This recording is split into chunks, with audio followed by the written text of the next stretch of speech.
এটা তো নবীন বাবুଙ୍କ ପାଇଁ ଯେତେ ଚିନ୍ତାଜନକ ନୁହଁ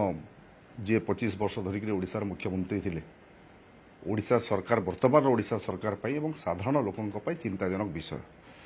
ଫେସବୁକ୍ରେ ମିଡ଼ିଆରେ ଯେଉଁ ସମୟରେ ବିଭିନ୍ନ ଘଟଣା ପ୍ରକାଶ ହେଉଛି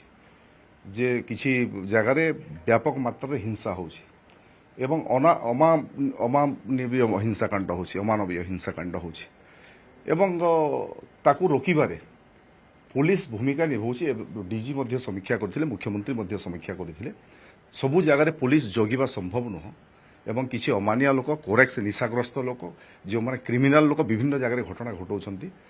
25 वर्ष तार परिणति आम भोगुचु एटा 2 वर्ष भितर एभली आईन श्रृंखला परिस्थिति विपर्यस्त हो गला एमती कथा नुह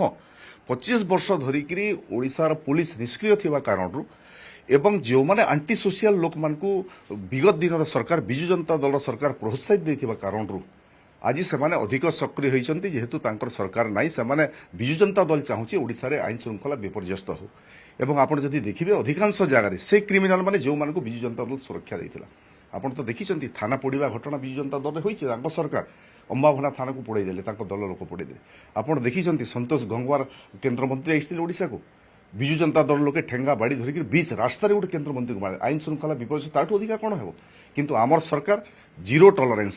धीरे धीरे आप देखिए पुलिस विभिन्न जगह एनकाउंटर होची जो माने असामाजिक तत्व जो माने अमानिया लोक जो माने आईन कानून को मानु नाहंती एभली अनेक घटना घटिबो पुलिस स्थिर कर सारी एनकाउंटर हेबो एवं